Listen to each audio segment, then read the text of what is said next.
so you better give up. I don't wanna be told to grow up. Not Growing Up welcomes you to the most Not Growing Up podcast. You ready? Let's go.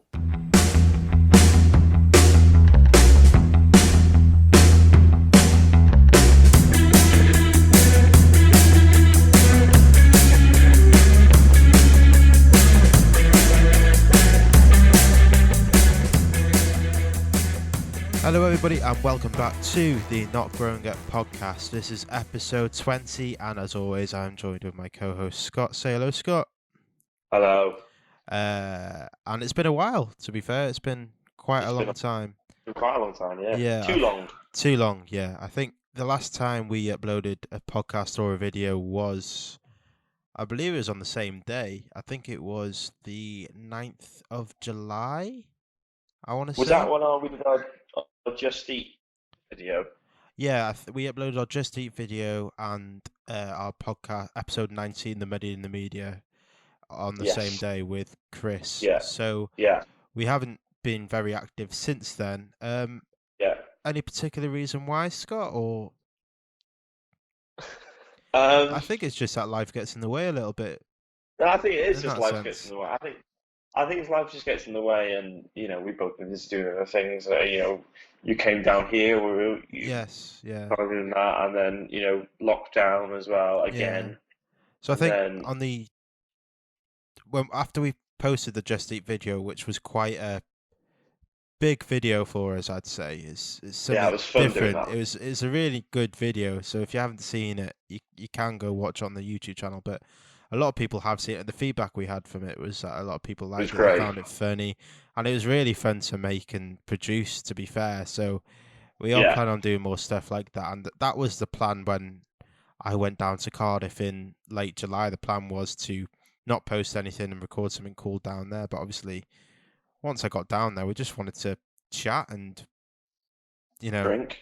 drink, yeah, and just spend time with each other. And I think after that, obviously, you went back to work shortly after. Yeah. Obviously, lockdown is still there, so it's hard enough in terms of this is not our ideal situation. Recording the podcast, we'd love to be in a studio and going to and fro that every 2 weeks or so, but it's just something that we can't do at the minute. But yeah, we're back now anyway for episode 20, sort of like a landmark. It is. It is a landmark. Yeah. It seems like obviously not a big deal to other people because it's only 20 videos. But when you think about what's happened and getting to here, it's like there's a lot. Well, we started, I believe, in February of last year, so we've been going just over a year and a half now. No, it's not. So Is it February last year? Was I it? think it was. Our pilot episode it? went out then, and Feels longer than that. a lot. I mean, we did aim for an episode a week, but obviously a lot of stuff happened. We had Scott move down to Cardiff. We had a co-host of James leave the podcast. Yeah. So, I mean, I think before we took our little break for a couple of months just now, we said our goal was to get to episode 25 before the end of lockdown. Yeah. So I think if we maintain what we're doing now and just keep the ball rolling a little bit, and as long as everybody listening enjoys it, then we will get to there. Yeah. But enough jibber jabber, as the T would say. We have got a topic for today's podcast. Thank you, man. We have got a topic for today's podcast. It's not just a general chit chat.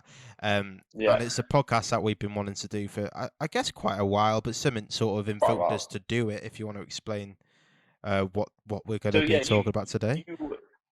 You messaged me a couple weeks ago and said, I've got an idea for a podcast of Christopher Nolan. And I was like, great, that's really good, blah, blah, blah. And then I recently went to see the new Tenet film, which is absolutely phenomenal. And if you like Christopher Nolan and things that are a bit you have to really watch and get your head around those sort of films, like one of those you almost have to watch twice. Really, really, really good. And then I said to Sean, I really like that idea, but what about if it's not just Christopher Nolan, what about if we did one about directors? Because we love films, and TV shows now are becoming almost like mini movies. And I've just started watching The Boys. I've just got on to season 2 of The Boys on Amazon Prime, which is really good.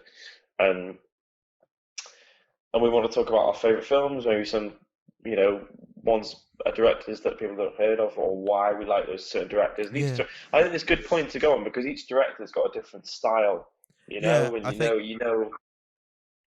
who's yeah, directed before you've even seen who, like the film, by the style itself. So yeah. it's So quite a good like, one. To do. we have. I think we've one of the very first podcasts, maybe episode 3 or 4. We used to have a segment called "Who Knows Best." I'm sure one of the Yeah, uh topics was greatest director, and so we have discussed directors and we have discussed yeah. I films think by we certain did directors a before. poll, But didn't we? I think we did a poll or yeah, something. What were we going to talk about? And you yeah, put up there, so who wants to talk about greatest directors? And we briefly mentioned it. yeah. So But to so do we, it, I think we really have to do a whole podcast yeah, on it, so yeah, dedicated to so directing. we're not going to get too much into detail. We'll get into as much detail as we can. Obviously, me and Scott Yeah, aren't claiming to be experts. We are just fans of movies, and like the listeners to a certain degree, we're not claiming to be experts. We just like discussing this type of stuff. Um, no, so yeah, so we got a few things to reel off today. Um, Personal favorites, that type of thing. Up and coming ones that we might yeah, have spotted, and also we asked um you guys as well on Facebook, who you thought was the best director of all time. So if you're not like the Facebook page yet, you can do. It's just Not Growing Up. You can search that, and you'll find it there. But we asked you who you thought was the best director, and we'll come on to who replied to us and their answers, and sort of give a backstory or just acknowledge those directors in the sense of what type of films they have made. And basically, by yeah, the end of this podcast, we hope that you sort of maybe discover something that you've never seen before by a certain director and might make you intrigued. And obviously, mine and Scott's discussion, we might think, oh, we'll watch that now. So yeah, let's get right into yeah, it. So film director. So Scott, if you want to yeah. reel off some personal favorites and possibly why you like them, and then we can have a little chat about those. So my personal favorite director um, is David Fincher, Oh, good choice. um, and I like David Fincher because he started off. Um, his first ever feature film was Alien 3. Um, Which, to be and fair, is quite well David known Fincher's as a. very, It's quite well known to be a bomb, if that's a fair way to yeah, put it. It yeah, it wasn't is, very yeah, well yeah. received Well, at all. it wasn't received well by the critics or by the fans, or in terms of revenue, it didn't do very well in the box office at Yeah, all, really. You know, and that and I was reading before and I knew about it. It kind of soured his reputation, and he didn't really get onto other big films, and even Seven, the next film that he did, yeah, wasn't really a high budget film. But what he did with Seven, and what was so good about it, is that he proved that you don't need a lot of money if you've got good direction and a great, you know, story, and and you tell it really well. yeah, And that came across really well in Seven. Which if you haven't seen Seven, Brad Pitt, Morgan Freeman, and Kevin Spacey, is phenomenal. Visually, the story's great and the twist is great, and it's just a really, really well worked film. And that kind of catapulted him. And then obviously the big one, which again didn't really do so well, Fight Club in 1999. It didn't really do so well, but in box office, but it became a massive hit on video and then eventually DVD, and it even got a cult following yes, due yeah, to the film and the book, which is mad. And then what I like about David Fincher is that he he he has a certain style in the way he shoots things, but in each film it's different, if you know what I mean. Like it's a different take on yeah, each one. Like for example, um, in Zodiac, that was a complete change to his usual like gritty and urban feel of directing, but it was still I can't explain it. It's weird when you watch a certain director so much, you kind of don't know how they work. definitely, What yeah, to expect. What cinematography they're going to use and things like that. And it was a complete change for him. But and then stuff with Gone Girl. And then he's also now got into TV, which he's a producer and director of Mindhunter on Yes. Netflix, which is phenomenal. But I like David Fincher because he likes his crime thrillers, which I really like as Yeah. well. So I think that's why I think you made a good personal point with favourite. Fincher, though, is that he's such a well-renowned director. Obviously starting off films with like you mentioned, Seven and Fight Club, which in some senses Yeah, are quite similar in terms of sort of like a big twist type thing. Sort of not really know yeah, what's going on. Um, Obviously there are differences in the film. Definitely, they're not exactly the same films have the same themes, but in terms of style and execution, they're very similar. But then if you look at Fincher's other films, such as like The Social Network or Curious Case of Benjamin yeah, Button, he does hold this case of uh, really directing emotion very well. Um, yeah. um, I've heard. I don't think he won Best Director in for The Social Network, but he shouldn't done because that's one of the best directed films in my opinion. Uh, Yeah, it probably that I've ever seen. It's such a well directed film in terms of how it's executed. Um, yeah. How he how captures like the and how reality the of the story emotions. is told. Uh, Yeah, a film about Facebook. If Social Network wasn't made now, and someone said, "I'm going to make a film about Facebook," I just think that it would be on par with like the Emoji Movie, that type of film. yeah. Where it just plays It's to the um, sort of quirkiness and the whole modernization of it. Yet Fincher properly took it into an emotional drama almost, yeah, and he's so good at doing that, and you can see that throughout even Seven, his early films such as yeah. Seven and Fight Club. And I haven't seen it myself, but you probably would have seen early crumblings of it in Alien 3, possibly. You know what I mean? Well, yeah. I mean, like I said, I've seen Alien 3. And I think with Alien 3, I think with his first feature film, I don't think probably wasn't allowed to express himself that He much because possibly obviously didn't have that creative control that is needed yeah, to, but certainly yeah, with Fight Club and Seven, I think Fight Club more than Seven. I obviously because Fight Club was a book, I think, as a novel first, I think yes, so. yeah, it was, yeah, Um, and and then he obviously has to adapt that for film. But what he really does is they're not spoiling in Fight Club if anyone's seen it. I mean, it came out in yeah, 1999, yeah, but he really captures like you said, the emotion and the when it is when the twist happens, it's not something you expect, and when it does happen, it's not just like, oh, there we go, that's the twist over. The twist, like, it continually happens, and also it kind of turns back on itself, so it explains itself. yeah, and And with Seven, if you watch it knowing the twist at the end, which yes, obviously I'm not going to tip around the water at this point because, like you mhm, said, it's been out for 20 plus years. Basically, the yeah, main character, I don't know his name, but Tyler Durden is him, the other character. yeah, It's in his mind, sort of thing. He's got a dissociative personality disorder, hmm, um, and that's a twist. But it's one of those where if you watch the film again, uh, Fincher will leave you these little hints that you won't notice the yes, first yes, time. So he is a very rewatchable director in that sense. yeah, I agree. And then, but like I said, in an emotional style, again, another book that got turned into film with Gone Girl. Yes. Um, that is, and also, in my opinion, Fincher is one of the best. He's right up there in terms of cinematography. You look at the cinematography of Gone Girl, and that scene Mm. where Ben Affleck comes out to change the bins in the morning, such a simple, mundane Mm. scene, and it looks beautiful because of the way it's That's shot. it. And a lot of people will say that's down Um, to the cinematographer, but the general description of a film director, a lot of people don't actually know what a director does in terms of yeah, the film.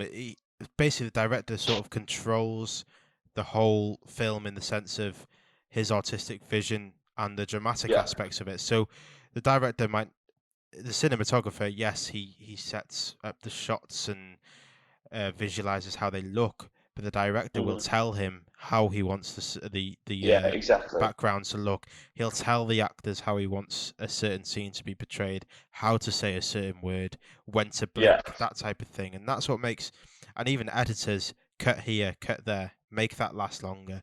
A director is overall creative presence on a film. So yeah, anything that you see on that screen is basically decided by the director, as long as you haven't got any bitchy Hollywood producers around. You know what I mean? yeah. And I think like when you allow a direct, what I think what I like about Fincher is that he proved himself. He wasn't. He got recognised in Seven for being an up and coming director after that poor showing of Alien Three. But it just shows that he was restricted, by what had gone before, and it clearly shows because he is a phenomenal. When I see something that's got David Fincher, I'm sitting there and I go, it's going to be good. I don't even know what it is. I know it's good. Like when I before Mindhunter, before I'd watched it, I didn't even hear anything about it. All I knew it was the first couple of episodes, and it was produced by David Fincher, and I was like, I'm Yeah, sold. definitely. So, Um, and yourself? to bring you on to mine,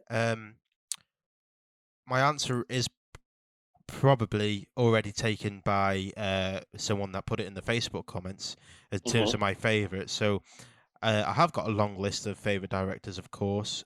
Yeah. So to just give you one that I don't think has been referenced or said on a Facebook poll or anything or by you yet is Quentin Tarantino. Hmm. No, yeah, and a massive good favorite of mine Yeah. as well.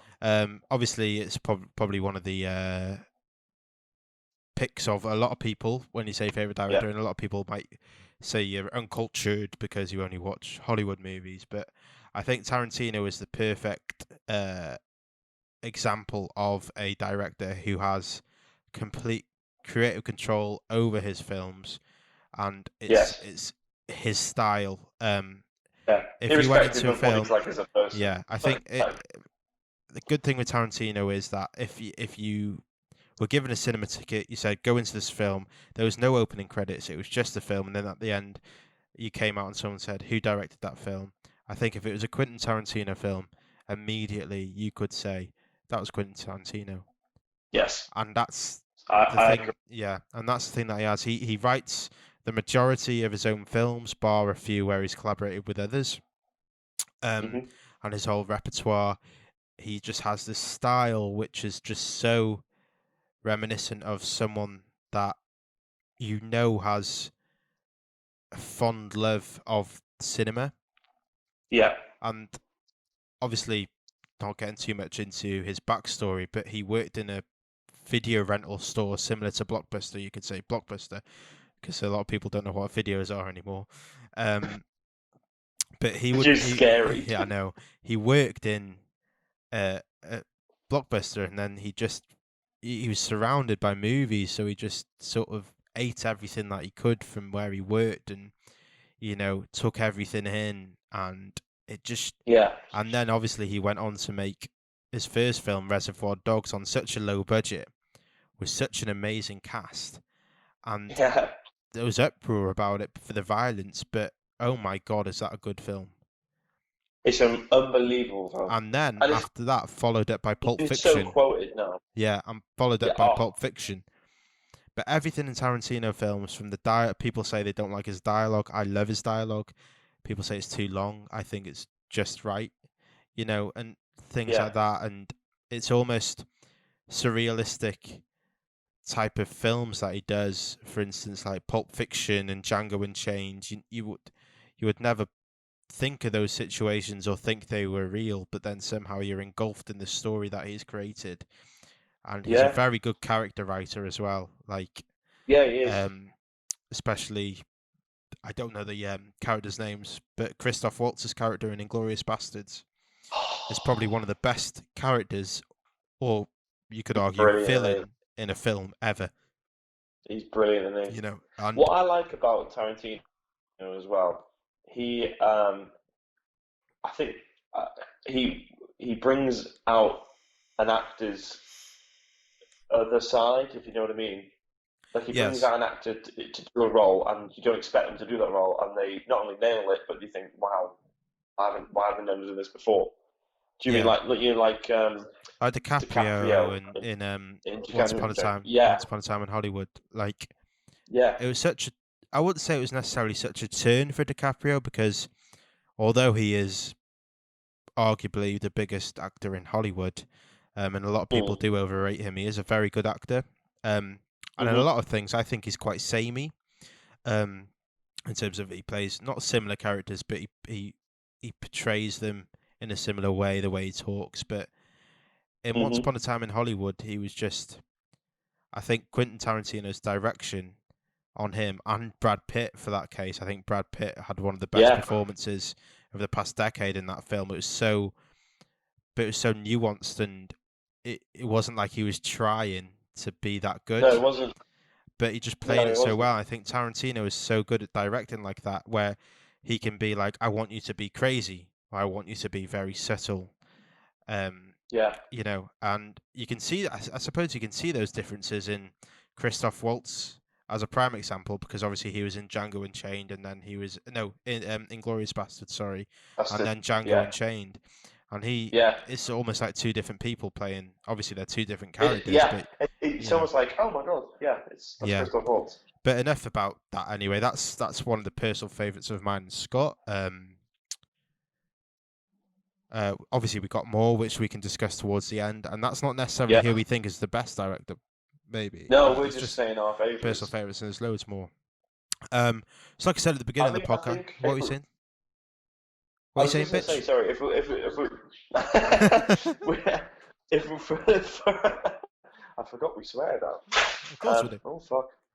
Um, um, so yeah, sorry, you said about not necessarily the best director, but again, it's directors are like it's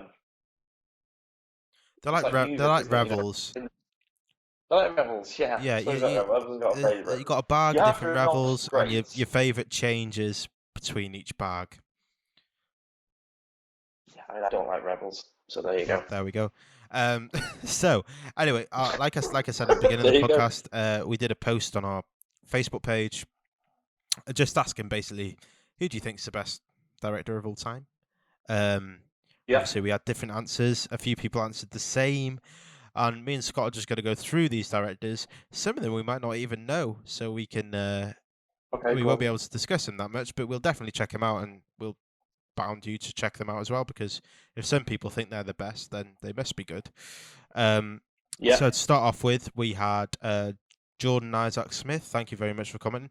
And he said, impossible to choose just one, but I'll throw Scorsese into the ring, referring to Martin Yes, it's got to Scorsese. be, isn't it? He's got to be up there as one of the greatest of all time, I'd say. Yeah. Yeah. Just to reel off a few of his films: Taxi Driver, Mean Streets, Goodfellas, The Irishman, quite a recent one, The Departed, and Wolf of Wall Street. So, yeah, do you have any thoughts on Scorsese, Scott? Scorsese is very good at making. I had it in my head. Making a documentary, a dramatic comedy slash thrilling film. Like he's very good at, like, for example, Goodfellas. Was a true story, just dramatized and things like that. The Irishman, similar thing. The Wolf of Wall Street, similar thing. What about taking things that had happened in real life and that actually happened, and then showing them as them in like a 2.5 hour, 3 hour film. But even when you watch films, you never forget. You forget how long they are because they're so gripping. Do you know what I mean? Yeah, I think It's like you get lost in that world, sort of thing. Scorsese's very renowned for being this very gangstery type director, I think it's safe to say, where a lot of his films focus on the gangster culture, um, sort of the gangster life, and it's very much, I'd almost say, he always focuses on sort of the downfall of a character Yes. in that sense. I mean, Yeah. I Yeah, think I agree. I'd agree with that. Yeah. from my memory, a lot of his films focus on a character where they might be very strong or present, specifically mostly in the gangster community or as a hard man, Mm. and focuses on the downfall of that character. But the good thing with Scorsese is he shows us everything. in terms of Yes. what that character does, the good thing he does, the bad thing he does, and he makes us question our moral compass in that sort of way. Yeah, he does. Yeah. And just to reference that with a film that I think a lot of people that are listening would have seen, a more recent one, The Wolf of Wall Street in 2013. Obviously, we I keep on forgetting the guy's name, but the guy that it focuses on, he gets a job in Wall Street, and obviously he tries to work his way up. Oh, I can't remember his name. Jordan Yeah, something. let's go back there. Jordan Belfort. Jordan Belfort. Jordan Belfort. That's Yeah. it. Jordan Belfort. But the thing with that is, and a lot of his other films, is that he's the protagonist and the antagonist at the same time. Yes. He's the hero and the villain at Yeah. the same time. We're rooting for him. Yeah. He's the main character in the story. Yeah, it makes us Yeah. question. And obviously, in that film, he cheats on his wife multiple times. He gets with hookers. He basically Yeah. commits fraud, and yet we're still going. Yeah. Oh, this is the guy. Like he's the main character in Yeah, this film. He's yeah. so you know what I And mean. what I like about it, what Scorsese as well, just to mention those three again, Goodfellas, The Irishman, and Wolf of Wall Street, is that, like you said, they're both the protagonist and the antagonist. But not only are we, rooting for them, even though we're watching them go through this downfall, we're literally following them because they in those three films in particular, the main character is doing a voiceover of their own life because it's like it's almost like they're telling us their autobiography. Yeah. It's You like know, and reliving those moments. Good point. Just for a few things about Scorsese, often uses freeze frames in his films, including in Raging Bull, Wolf of Wall Street, The Departed. These are just things that Yeah. are like a director's trademark. Like Goodfellas starts off with lots of images with voiceover, like you said, so it's like a narration of the character's life, which makes it a bit more Yeah. believable. And he cuts his movies to the music. So if you ever watch Yes, him, that's very yeah. very rare that directors Yeah. do that as well. And it's a good. So if you're watching a Scorsese movie, you might listen out for that next time. Any personal favorite films from Scorsese? Raging Bull, Goodfellas, and The Irishman. I thought that was phenomenal. I still need to watch that. I still need to reserve about 4 hours of my life to watch that. Well, But I want it to. I want split to. it up into someone split it up into like a series. Yeah, like a TV but show. I think I just want to do that thing where you just turn your phone off, sit Yeah, down, you no have to zone into it. distractions, and just zone into Yeah. it. Yeah, you do. For me, it's probably The Departed. I love that film. As soon as I saw Yeah, it, good I film. don't even think I was necessarily aware of Scorsese at that point. It might not have been a point where I was that bothered about film in a sense, but I just remember that film Yeah, I know sticking what you out to me. So good. Anyway, thank you to Jordan for that comment there. Thanks, Jordan. Hope Yeah. you're well. Yeah. And then next we have Jamie Cubis. Yeah. And he says in about 10 to 15 years, the answer will be Taika Waititi. So I'm getting on that train early. Good shout, to be fair. That is a good show. I've just recently watched. I've just finished What We Did in the Shadows TV show, second series. The new series is coming out soon, hopefully. And I watched the film as well. Yes, like which he the- directed, this- Yeah, which he directed and starred in. And then after I watched that, I went back and rewatched Jojo Rabbit. Yeah. And I was like, oh, okay. He's definitely progressed. Yeah, I as think a director. just to reel off some films that he's directed, we've got What We Do in the Shadows, which we just mentioned, Mhm. Hunt for the Wilder People, Jojo Rabbit, obvious one is Thor Ragnarok in the Yeah. MCU, and just to pop it in there as well, he directed, I think it was about 4 episodes of Flight of the Conchords. Yes, and he also directed the final episode of The Mandalorian. Yes, and he also played the droid. Yes, As well. IG-11. Yeah, And that's right. a good point with Taika Waititi, actually. Is that he's No, a he's very in- talented actor at the same time. Yeah, he is. Obviously in Thor Ragnarok he played Korg as well. Yeah, In Jojo Yeah. Rabbit he played Hitler. yeah. Wow, that's. I brilliant, think that. did he have a part in What We Do in the Shadows? Yeah, with he was Jermaine the main Clement? guy. He was, Yeah, he with was the main Jermaine Clement vampire. Yeah, from Flight that's of the right. Conchords. Yeah. yeah. In one word, I'd sum up Taika Waititi as quirky. I think that's Yes. what I'd say with him. Yeah. And yeah, I have I'd to agree. agree with that in 10 to I 15 would. years. The only thing I'd say is that I haven't seen a lot of his other work. Jojo Rabbit, I started it on the plane from You love that, mate. LA to Vegas, but I think the flight was only like an hour anyway, so I didn't really get the The- chance to finish it. yeah, But I you know it love got that. nominated for lots of awards, and I'm sure it won an Oscar for Best Adapted Screenplay. I think it did. Yeah, I think it's Yeah, the one. so it's got to be a good film. Flight It, of the Conchords I saw years ago, and I I need to absolutely watch loved it. that. Yeah, Hunt for the Wilder People I haven't seen, I haven't seen but that either. I'm sure Hunt for the Wilder People is. I think I've heard that it's his best example of his directing because it's so ingrained into his culture, the New Zealand culture, and what he Yeah. uses. Just a few facts there. What We Do in the Shadows, the film, the actors didn't see the script before or during the making of the film. They only had some direction from Jermaine, which is Jermaine Yeah. Clement, and Yeah. Taika, and the script was Yeah. largely improvised. Yeah. So I think humour plays a big part in Taika's success as Yeah. a director. He Um, also on that film he went to BBC America and New Zealand as well and asked for all the props that they had over the years of like anything horror, and they said we'll just have the cheapest and crappiest things you can give us, and So that's what they whatever it made it on. takes to make a film, which is what you see with Yeah. so many directors early on, is that they will often use their own money Whatever. to make a film, and that's what gets them started. So any young Yeah. filmmakers out there, just if you need a exploding head, use paper mache, that type of thing. That's what Oh, all these directors I have would done. like to do a little mention actually. Yeah, go for it. Sorry. Just today actually. Just bear with me. Sorry. No, it's okay. My friend James Hughes. Yes. I don't know if you know him. You know him, yeah? I believe so. Yeah. So he was done a little he did a short horror film with his fiance called By Your Side that he directed, and him and his fiance directed and acted in, and did everything Okay. for it. And then he said today that he's been selected to screen across in Orlando, the largest horror film festival in Florida. Yeah.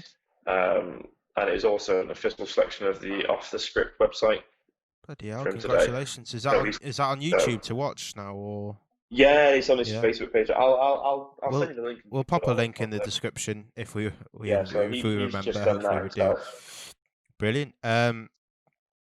Anyway, yeah. So Yeah. thank you, Jamie, for that. The only thing I'd say with Taika is that I think he needs to. I'm guessing he's a very busy man, but I just want to see more of him. Yes. Obviously, Yeah. Jamie said in about 10 to 15 years, so I guess that sort of I answers our question. agree But with that. as long as he keeps busy and maybe I think he's been exactly what the film world has needed yes, for which me. I think he should It's continue a doing. breath of fresh air. Definitely. Yeah. So yeah, thank you. And next we have Ryan Davies or Davis, and he simply just wrote, "I vote for Robert Zemeckis." I don't know. You will know him, I don't- and I love Go him on. as well. So appreciate the comment, Ryan. A few films he's directed is Who Framed Roger Rabbit, Romance in Okay. the Stone, Castaway, Polar Express, Beowulf, and I guess the two Oh. biggies for him are Back to the Future and Forrest Gump. Of course, yes. So a massive director in that sense. Massive director, but just I don't know. I don't know his name. Robert Zemeckis or Bob Zemeckis. That's it. A lot of people don't know who he is, but he's directed these absolutely fantastic films. And Yeah. for people that don't know me already, or maybe haven't listened to the podcast, Back to the Future is my all-time favorite film, and Forrest Gump is probably in the top 5 as well. Yeah. Well, you've So got both obviously- of them tattooed on you, mate. So Yeah. So obviously he's a big director for me, and obviously Scott didn't necessarily know his name, but I'm sure you know a couple of the Yes. films there at least that Oh, I yeah, just yeah. listed. Where to start with him really? He's Back to the Future has possibly the best screenplay I'd say of ever, and I know this is directing podcast, but he did write that with his writing partner Bob Gale, so he has got Yeah. contribution to that in terms of the storyline and his creative input. Do you think for sorry, because I don't know a lot about him, so I'm just asking you on this. So do you think that the reason you love him is because well, is it because you love his character development, or is it like is the characters real, or is it just I don't know what is it you like about him I that don't know you because I think love about him? he's sort of a jack of all trades in the sense that he directs. Like with Back to the Future and Forrest Gump, I'd say that the characters aren't necessarily believable. They're just Mm, very fun and likable. lovable and Yeah. endearing in the sense that obviously Forrest Gump is probably the most lovable character in cinema that I can think of. Yeah. And with Back to the Future, I think that the characters are so fun that you can just enjoy the ride of the film with them, which is what I think made it so successful.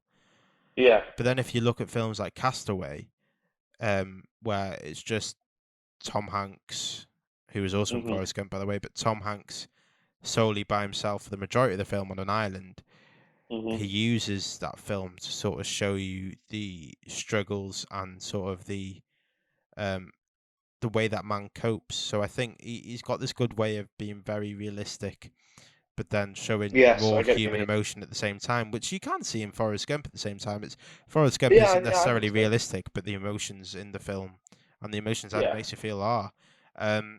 Something that I will say about Zemeckis though is that I consider him, and a lot of people do, to be a pioneer of motion capture films. So Yeah. like the Polar Express and Beowulf. Yeah. He was one of after maybe before those two films.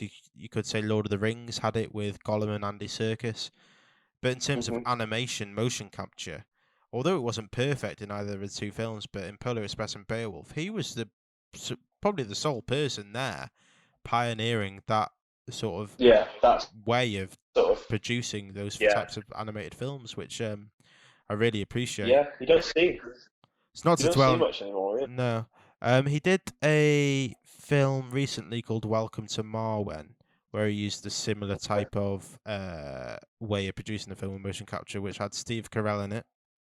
I Okay. haven't seen all of it yet, so I can't comment on whether it Right. lives up to the standard. But Yeah. even Who Framed Roger Rabbit, that's probably a good example of the way that he pioneered animation in terms of intertwining that with live action. Obviously, it was Live done action, yeah. before as early as Disney films, Mary Poppins. But Yes. that's Yeah. just a fun film. But not to dwell on him for too long, because I think I could become quite, do a whole podcast You on could him. go I off on a think. tangent. Yeah. Yeah. But anyway, thank you for that comment, Ryan, and I completely agree with you, as he is up there with some of the best. Yes. Next we have Shinos Go and Gwen Dien. Thank you for coming, and they both just simply put Spielberg. Of course. Which at the beginning of the podcast I said that I'm not going to say probably my favorite because someone else already said it. It is Spielberg, to be fair, and I don't think or know. I don't want to necessarily, but I don't know how I could say anybody else, as I think, he's just amazing. Yeah. I agree with that. And I think it's quite cliche to say Spielberg's the best director of all time, which is why some people might be put off by saying it, but Hmm. you can't argue the films that he's made. I mean, No, they're phenomenal. early on, Jaws, the first summer blockbuster ever. Then we got E.T. Before that, we had Close Encounters of the Third Kind, and so on and so forth. If Yeah. you've got any that Scott, just reel them off. I mean, obviously, you've got to go for the big ones, and then the big blockbusters ones like Jurassic Park, Yeah, and then even like a big blockbuster ones that was already been done before, like his remake of War of the Worlds. yes. That was, Uh, I agree with you. I think some people don't like saying it because they almost don't want to be like, oh, Yeah, it's also he's the most well-known director probably of all Well, time. there's so a it's reason hard. he's the most well known. Exactly, Do exactly. you know what I And I mean? think, You don't get well known for just being doing crap movies unless you well, do it. Nicki Tommy Minaj and Cardi Wiseau. B did it, didn't they? Or Tommy Wiseau. Tommy Wiseau needs to get a mention here as well for being the. I'm sorry, right? We need to get Tommy Wiseau. So if you don't know Tommy Wiseau, right? Tommy Wiseau, right? Chris, our lovely former lecturer, Chris, described it, and it's stuck in my head. He Guest said the friend of the podcast as well. He's on our last podcast. he is, yes, and I wish to do more with him. He said it's stuck in my head. Chris is in my every time I see Tom Wiseau, I just see a little bit image of Chris come up in my head. And he's got Sue's Weather Lady. He goes. He said before, like, now I'm going to show you a few clips of this film that he directed and edited and wrote himself, and it is exactly what you should not do when making a film, and that is stuck in my head. So Tommy Wiseau is how not to make a film, but he's made He fucking directed millions of The films. Room. The Room is the film that he The Room. directed. Watch The Room. Watch it now. Watch it now. Yeah, just to carry on with Spielberg a little bit, I think Sorry, mate. Yeah, go on. I've always struggled to pinpoint what makes Spielberg successful. I've said Okay. this before that I don't think Spielberg would be successful without John Williams, his composer that he often works with. Because I think John Williams, same thing with Spielberg. You hate to say it because it's so well said, but he's probably the best film composer there ever has been. Probably. E.T., Jurassic Park, Close Encounters, films that I've already said, but Indiana Jones even, which Spielberg directed as well. Those films are just so ingrained in culture, and as soon as you hear those themes, you'll know it's them. I think he's on par with John Williams with Hans Zimmer in terms of his contribution to films. I would agree with it. But in terms of Spielberg, I find it hard to determine what his directive style is. I was just gonna say, I mean, apart from the through the smash window, shot that he loves, there's not really. I think it's just a.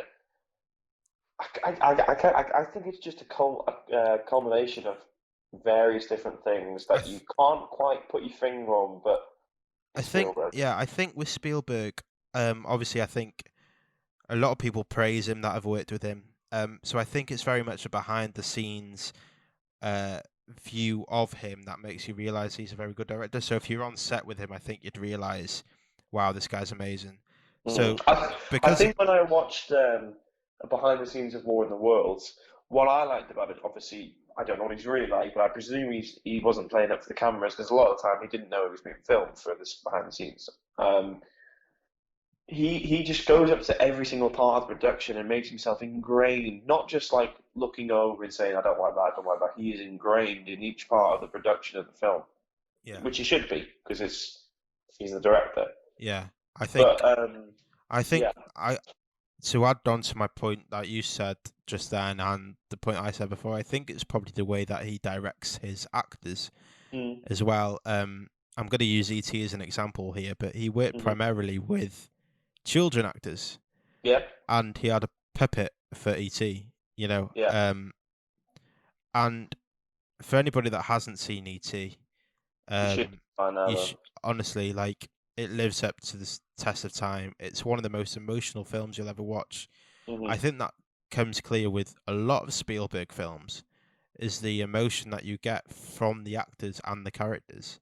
Yes. I mean, if you using E.T. as an example, but then going forward to his more serious films such as Saving Private Ryan, Schindler's List, The Color Purple, which are probably considered more of his serious films, and even Munich. The reason those films drive forward so well is because of the emotion, and I think Spielberg just has this way of directing his actors to achieve what he wants the audience to feel, which I think was probably what makes him such a good director. Now, obviously, his films, especially in the 80s and 90s, are so well renowned. Yes. That he's just seen as this idol, and I idolize him. I think you've hit a point there with feeling, because obviously me and you and people film lovers, we go into films and we, like, I know you're the same. I try and switch off my brain of analysing things, but I can't do it. Yeah. But most people will sit in a film and just want to enjoy the film. They're not bothered by cinematography or anything like that. They just go for that feel, don't they? And then what Spielberg does, and as you rightly said, he hits you right in the feels, and you feel Yeah. for something, even if on like an inanimate object. You know, on Jurassic Park, where Yeah. Sam Neill's character, Dr. Grant's lying on the Triceratops, you know, and he sees it for the or when he sees the dinosaurs for the first time, you know, Yeah. and he's like, and he has that emotion. That's something that is not there because obviously it's a computer generated image. Um, but like you said, it just, I don't know why, it just hits you, and obviously accompanied by the soundtrack as well. It just, those Yeah. two It's things. John. It's the perfect pairing. I mean, It you is, could yeah. put Spielberg's the best director of all time, but you got to put John Lewis with him. You got to put Spielberg slash not John Lewis. Sorry, what the Oh. fuck am I on about? Fucking going to buy a cutlery set. Fucking John. This is like a John Lewis. There's going to be loads of ads now coming up for Facebook and stuff. All John Lewis stuff. Oh my god, yeah. But John Williams, put them together, and your You've got a film good film. is an instant classic. Not, just Yeah. everyone will love it. But anyway, thank you to Llanos and Gwen for those comments. We've had a Yes. good debate on Spielberg. Potential candidate for a future podcast, I think. We'll Spielberg both say, podcast, but possibly. we'll see. Chris Bainbridge comes in, hey, and he just simply put Kubrick, referring Agree to with that. Stanley Kubrick. Did you say you agree with that? Yes. Yeah. Admittedly, I haven't seen as many of his. When we were doing research for this podcast, I haven't seen as many of his films No. as I should have done. He's one of those directors that everyone goes, "Oh yeah, I will watch that." I mean, obviously the Yeah. big one is Clockwork Orange. I've never seen it myself, so I can't comment on it. I know the controversy surrounding the film. I know the book that it was written. But based for on. me, Clockwork Orange, and when you watch it, you'll say the same thing or a similar thing. You'll go, "Wow, okay, that is creative control." Yeah. You know, like we said about Tarantino, about someone who's got some of the vision, and he's gone, "This is what it's going to be like. This is how it's going to look, no matter what anyone says." And like you said, the controversy surrounding the film was massive when it came out. But it's phenomenal. And I don't want to say anything about Clockwork Orange because I think you just need to Yeah, I will. absorb it. I've got Absorb a it. Kubrick It's box set phenomenal. somewhere in the loft, so I'll have to reel that down Yeah. and watch it. But just to list a Yeah. few of his films that we have done for the others: 2001: A Space Odyssey, It's The obviously, Shining, Eyes Wide Shut, Full Metal Jacket, A Clockwork Orange, Spartacus. Out of that list, I can say the only film I have properly watched maybe multiple times is The Shining, which is probably Yes. his most well-known and popular film. And I have Yeah. seen Full Metal Jacket, but I don't remember it to a certain degree. So I can only comment Yeah. on The Shining, but I understand the importance of Kubrick. Yes, I know. Yeah. He was a director. I think he was born early 20th century and he died late 20th century. So he was probably one of the pioneers in terms of his artistic vision, sense of Yes. directing, which I really do appreciate it. I just got to watch more of his films to understand Yeah, I think what so. he was. Yeah. He was I think so. because I've got a thing here. He was voted the 23rd greatest director of all time by Entertainment Weekly. He's and having only made 16 films over the course of his 48-year career as a Yeah. director.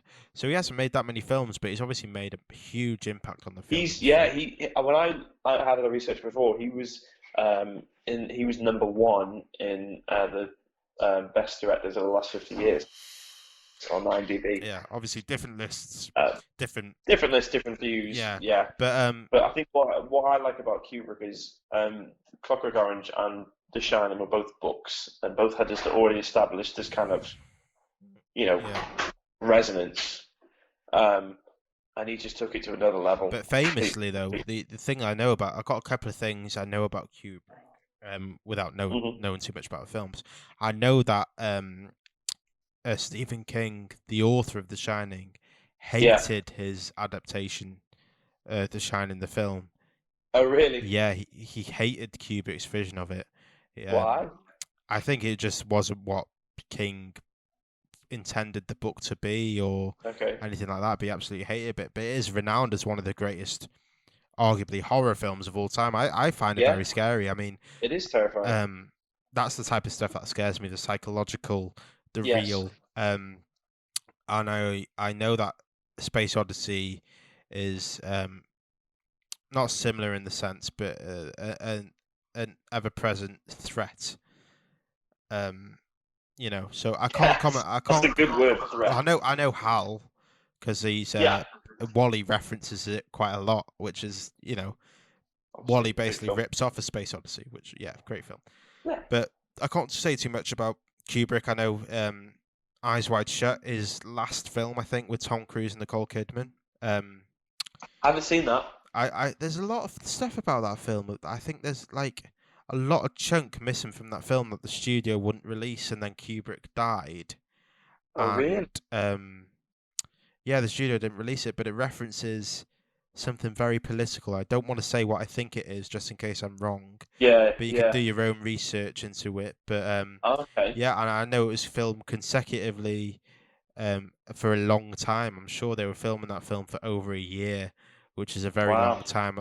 I think the standard time for a film is maybe, I'm sure like Avengers is probably about 180 days shooting, and this was over a full year, which is over 365 days. I'm sure. If I'm wrong, let me know, but I'm sure I've read that somewhere.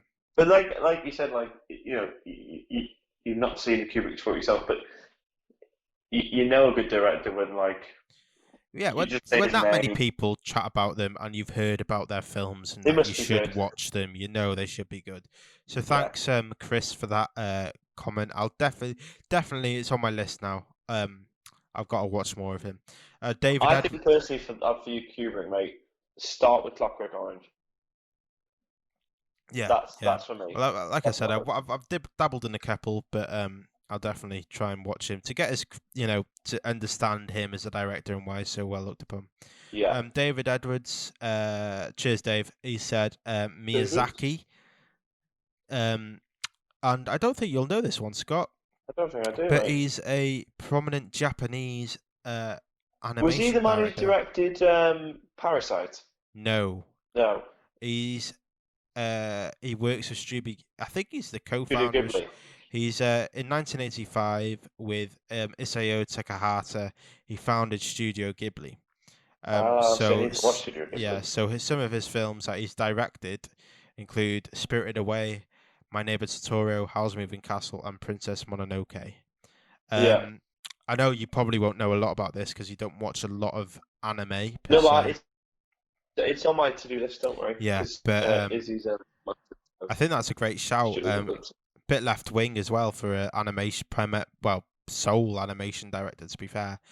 But I have seen Spirited Away and I've seen My Neighbor Totoro, and completely blown away, especially by Spirited Away, which is probably the most famous Miyazaki Ghibli film.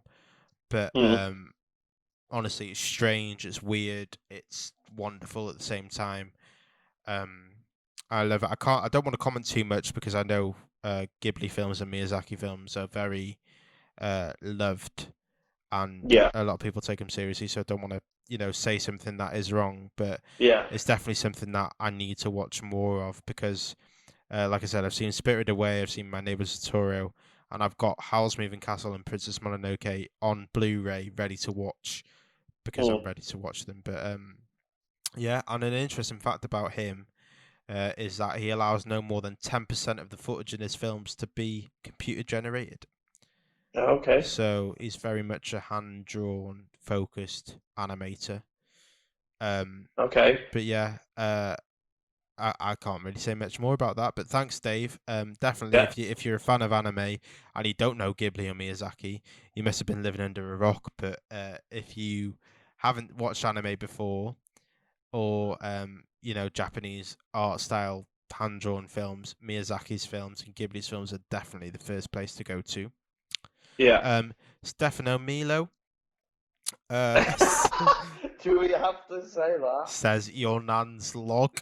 To be honest, Stefano, I've never heard of that director before, and I couldn't find any of their predominant works. Yeah. But we'll move on. Yeah. And then Steve Jenks says Luz Buñuel. I hope I'm saying that right. Luz Buñuel. He says Luz Buñuel, pretentious. No, I just saw some really great films. The Exterminating Angel is my greatest film ever. And this is one of the ones that this is the only director that I hadn't heard of before we No, I put haven't that heard of post it. out. So I had to do a bit of research on him, and I haven't seen any of his films from doing research. But he's a very interesting chap because he's a Spanish-born, but he gained Mexican nationality during his life. Yeah. A couple of his films, most famous films, are The Discreet Charm of the Borghese. I hope I'm saying that right, probably not. And The Exterminating Angel, which Steve Jenks said is his favorite film. Yeah. But the interesting thing with him is that Alfred Hitchcock praised him and said he was the best director ever, and he was voted the Really? 14th greatest director of all time by Entertainment Weekly, the same Wow. one that I referenced for the Kubrick, and he Yeah. placed higher. So I think a lot of his films are predominantly Spanish or Portuguese, Okay. and I think he died in the 20th century, so I think a lot of his films are from the 70s and 80s. Okay. So we can't really say No, much about I him, need to watch them. but obviously with the commendments like that from Hitchcock himself, Yeah, is yeah, definitely. definitely an interesting director to check out if you are looking for some new directors to look at. I think that's something that's often overlooked with directors is that we often look at American and English filmmaking directors, but we don't ever look overseas and look at No. the directors that make foreign films. For example, I know Dave said Miyazaki, which is a Japanese Yeah. director of animation, but obviously a lot of their films, Ghibli's, are dubbed anyway with Hollywood stars. Mm. But subtitled films are amazing. And just the best thing to do is just look out for them. Parasite is a good one to mention Exactly. as well. We'll just I've got a list here of directors that maybe we haven't mentioned yet or have been overlooked or that we think might be underrated or might be one to checked out, and you probably got a couple too. But Bong Joon-ho is on the list for me, which was the director of Parasite, South Korean gentleman. Parasite That's is an phenomenal film. amazing film if you haven't seen it. I know it won the Best Picture Oscar. I think he won Best Director. It took home a load of awards, but don't a lot of the time people think that No, but films that no, win a load of awards they shouldn't watch because it's too. But Parasite, it's just an amazing it's film. phenomenal. But other films It's that he's phenomenal. directed are, he directed a film. One of his first ones was called The Host, which is a South Korean film. It's a zombie. It's not zombie. It's a monster, sort of thriller. Right. And I'll get more onto that after. And he also directed Snowpiercer, the film, which has been Yes. adapted to a Brilliant. series on Netflix. So you might have seen the series on Netflix, but not the film. But the film is The film's absolutely incredible. phenomenal. But Bong Joon-ho, he has this way of, similar to Spielberg, in terms of gaining emotion, but in sort of a dystopian way in terms of the setting Yeah. of his films. Parasite, as a brief description. And he likes the topic of division in Yes. society, doesn't he? He's very much, I think it's safe to say, in our terms of speaking, he's very much a left-wing film director. Yeah. So if you're right-wing, don't be put off. He's still a very good film director, but it's very much If you're the if you're right, the rich and the poor, the top and the bottom. He's very much that Yeah. type of film director, which is perfectly presented in his films like Parasite and Snowpiercer. And Snowpiercer does it in a very interesting way. Yes. So if you definitely check that out. Have you got any film directors that you want to mention before we get on to who we think is the best of all time, Scott? I mean, I've said Tommy Wiseau already, so I can't say him Tell me again. what I said. I think I've got to give a mention to George Lucas. Now, Okay. he's technically only directed A few films. you. He directed. I believe one of his first films was American Graffiti, which is where he met Harrison Yes. Ford. Yeah. And then after that, he went on to direct Direct the first third. Star Wars and And the prequels as well. yes, Yeah. that was it. Yeah, and the prequels. But I think with George Lucas, right, I want to mention it just because, in terms of direction, and like we said before, a lot of film directors they put everything on the line and blah blah blah blah. I don't think you can get more on the line than than Star Wars, the first one. I New think Hope. we're going to disagree here. Oh, come on. I don't think George Lucas is a good film director. No, I don't think he's a good director. I think he's I a just good. think I he's think he's a good visionary. world maker and a storyteller. Yeah. And the reasons for that, I know I've been talking a lot on this podcast. It's just something I'm very Right. passionate about. Sorry, but George Lucas, he directed the first Star Wars, and he did a very good job of it because with George Lucas, he wrote and he created the world of Star Wars. A lot of people didn't Yes. believe in him to do it, but he was the only person that could execute that first film. There's a reason that Yeah. another person directed the second and the third original trilogy because, once the world was set and once it was viewed in plain sight, other directors could take that and know where they Yeah. were going. But when nobody believed in him for the first Star Wars, he had to do it. And Yeah, I would agree with that. I would and agree with famously, George Lucas's only direction to his actors was faster, more intense. He didn't bring emotion to the scene. He just said faster, more intense. So Yeah. the acting in that part is basically on the actors. Like they did a good job. But in terms of the worlds that he creates, I mean, Star Wars being the predominant one of the biggest franchise alongside the MCU in film history, especially Yeah. now. And Yeah. Indiana Jones, he wrote Indiana Jones Yeah. for Spielberg. So he's definitely a very good storyteller and a world creator. But Yeah. less so I as a just film I director. just see him But I as do appreciate him for Star Wars in terms of Yeah. directing that world and bringing his vision to light. Yeah, definitely. I just see him as a visionary. I agree. I think obviously the second installment of Star Wars, and obviously the fifth episode in terms of the chronological order, is a much Kirshner does a better job of directing it because he's a much more established filmmaker, Yeah. and it is the best Star Wars film. But he needed that for a lot of people. groundwork, didn't he? He From did that, yeah, Lucas, exactly. I just wanted to mention him and Christopher Nolan. Oh And I shit! think Yeah, we haven't director- mentioned Nolan yet. Oh, you Nolan. I'm sorry. We haven't Have mentioned to him talk yet. about Christopher Yeah, yeah. Nolan. He's Got to. probably the most important director of the 21st century, I would agree with that. without a massively. doubt. Original films, people will say Yes. Batman isn't original; it's based on comics. But the way that he did Batman is Was definitely so original. Yeah. His collaborations with Hans Zimmer as well, like we mentioned earlier with Yeah. John Williams, Steven Spielberg comparison. Hans Yeah. Zimmer and him go like peas in a pod, and just he often works with his brother and writes his own screenplays with his brother. So Yes. he's got that creative input, and anything that makes you want to watch the film twice or have to watch the film twice is a good film. Yes. He's known as the time travel director, isn't he? He loves his, He loves, he loves yeah. his exploring the sci-fi, aspect of things. yeah, and just to reel off a the- few films from the top of my head. I think, I forgot that film with Guy something, one of his first films, but basically it's where he lives off Polaroids.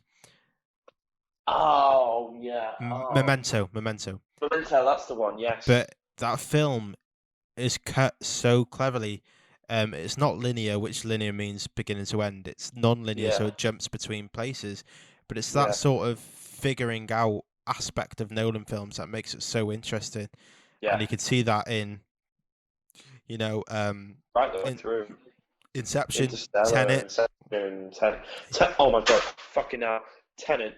Right, so I went to watch it with Liz the other day, and Yeah. she was like, I don't want to know anything about film, blah, blah, blah, and we both literally sat there, and at the end of the film, she's like you, we like discussing the films what we just watched at the end, and she just turned to me and she went, fucking hell, I had to concentrate on that film. And it was one of those films that if you looked away for a good couple of seconds, you lost.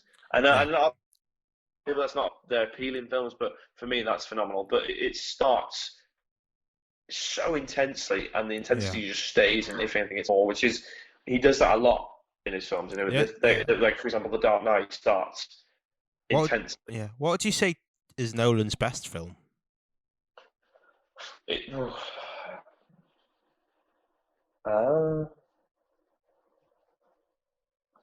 Oh god,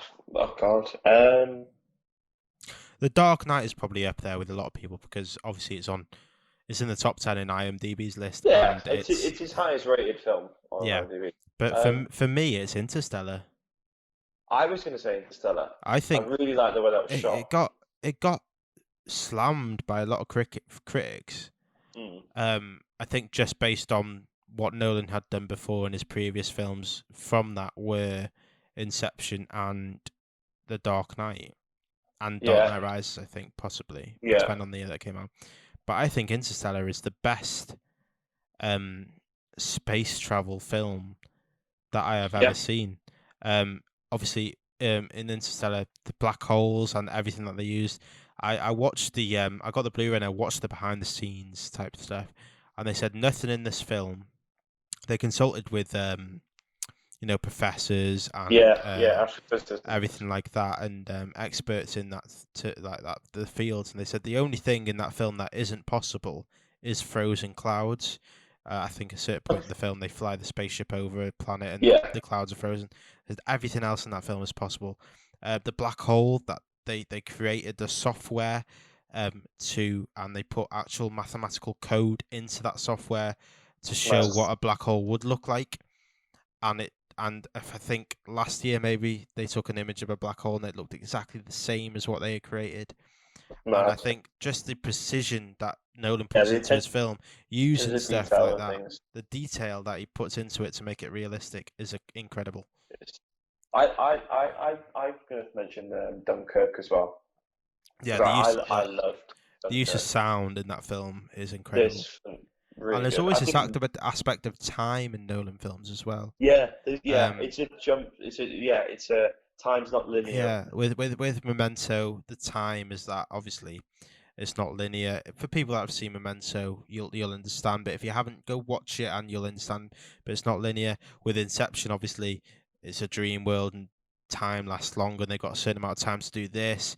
With Dark Knight, with even the Batman films, Batman has a certain amount of time to do this. In Dark Hmm. Knight, on the ships, they have a certain time to press the detonator for the other ships with the civilians and the Yeah, prisoners. yeah.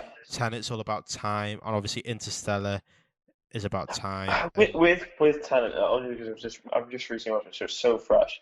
I'm not spoiling it because it's obviously a brand new film, and A lot of it's people just can't go to the cinema at the minute as well, which we exactly, appreciate. yeah. Yeah. It's just a fabulously, wonderfully written concept. Yeah, and I'm definitely I understood it from when I watched it, and I watched a lot of videos and read a lot of blogs after it to understand properly. But I'm Yeah, still gonna go watch it again in the cinema probably to fully understand yeah. and appreciate it. Um, but yeah, we're getting close to our we planned for this podcast to be 40 45 minutes minutes, long, and been an we're hour. over an hour now. But Yeah. I do want to mention a couple of directors that we haven't mentioned, which people might like us to hear. Mm, Edgar Wright, yes. one director. Obviously famously directed the Cornetto trilogy, Shaun of the Yeah, Dead, Hot Fuzz, World's End. yeah, He's got other films, Baby Driver, Scott Pilgrim versus the World. I think he's one of the most exciting directors that we have in the minute, and I just want him to do yes, more. That's all he yes. needs to do. He just needs to do more. He's such a on the beat director. Yeah, His style, the music he uses, the way he edits and cuts yeah. shots is just incredible. Um, and is there anyone else you want to mention before I give my honourable mention Yes. for people to check out? Guy Ritchie. Yeah, Guy. Good Yeah, choice. Guy Ritchie. I like Guy Ritchie because he's he's known for being this hard man gangster film. You know, it's a brutal kind of film. But Yeah, then he also did Aladdin. You know, the remake of yeah. Aladdin. I think Um, it shows his skill set. yeah, he's just a very good people director. I think. You know, he gets a lot of grittiness out of actors. You know, and especially in The Gentleman with Hugh Grant. Haven't seen it yet. It's on Really Amazon good. Prime now, though. If anybody wants to Yeah, watch it, yeah, it's really good. I Really think good. I haven't finished Lock Stock yet. I struggled to find it on DVD for a while, Okay. but I bought it from CEX, so I need to watch that. But even Snatched, Rock and Roller, um, That's- they're brilliant films and similar to Edgar Wright actually the way he edits Yeah, he's very cut, his films, isn't he? cut and go. Yeah. Yeah. But my honourable mention, just to wrap up, is a gentleman called Ari Aster. Okay. And he's such a exciting horror director, up and coming, and writer. Hereditary, have you seen that? No. Watch it. Hereditary, Midsummer, and I think those are his two big films. But he's got a lot of short films from early in his career. Yeah. I think one of them's called something about the Heard of Johnsons or Hereditary. something like that. But he's got a lot of short films.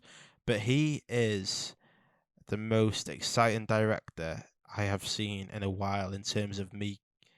His next film coming out, I'll go and see it in the cinema. Hereditary was probably the scariest film I've ever seen, but not in Really? terms of jump scares, just in terms of concept and pacing and Yeah. shots and just visual entities in the film. Midsummer was Yeah. one of the craziest experiences I had watching a film. I didn't know where it was going, but it was so interesting, and he is just a genius in my opinion. So if you Yeah. haven't heard of Ari Aster, or if you have, watch Hereditary, watch Midsummer, look him up on IMDb and watch all his shorts. I think a lot of them are on YouTube, to be fair. And I would Okay. urge you I'll to check him just, out. yeah, I'd urge everybody listening to just go check him out, because he will be one of the biggest horror directors we have ever seen. A lot of directors we will have probably missed from this Yeah. podcast. So We're always willing to do a part two, because obviously we love film. But obviously, for the next few podcasts, we're going to think of different things to do, and Yeah. other topics, and we're going to try and get more videos done. We are sorry we Yeah. haven't been around for a while. No, it's But- just ideas and things as well. And just things, life getting in the way as well. Life gets in the way, but obviously with this podcast, we are doing it on our own back. We don't get paid to do this. It's just Fucking should do. yeah, it's just a hobby of ours. All our equipment is self-bought, everything like that. So if you do enjoy it and you do listen, please Pay us. we Thanks. if wherever you listen to this, Spotify, iTunes, Podbean, YouTube, just give us a subscribe and a like. It does mean a lot to us. Yeah. We are trying to And then build our we- channel. We would really appreciate if anyone's just got £4,500 Yeah, or more. yeah, around, just any amount of money would be lovely. But please. yeah, we're going to try and get this podcast back on the roll. We are bringing in more guests. Hopefully, we got our friend called Sean coming on soon, hopefully, to talk about some gangster movies. So be sure to Yeah. check that out. But anything else that you want us to talk about, just let us know. You can always just send us a private message or comment on one of our posts saying, "Why don't you do a podcast about this?" We'll do it. We're easy, you know. Yeah, and I know we're probably going to get people like Stefano commenting why don't you do a podcast about your nan's log. Yeah. So But that's welcome as We well. appreciate any comments, but Yeah. anyway, we are finished for now. Yeah. We've gone over time a little bit, but we hope you enjoyed this podcast. Let us know any thoughts, anything that you disagree with or agree with. We love a good conversation on Facebook. We're always there. Yeah. So from me, it's bye for now. Bye. And from Scott, and Scott, Bye. bye. We'll see you soon. We've been the Not Growing Up podcast, and thank you very much for listening or watching. See you soon. Bye.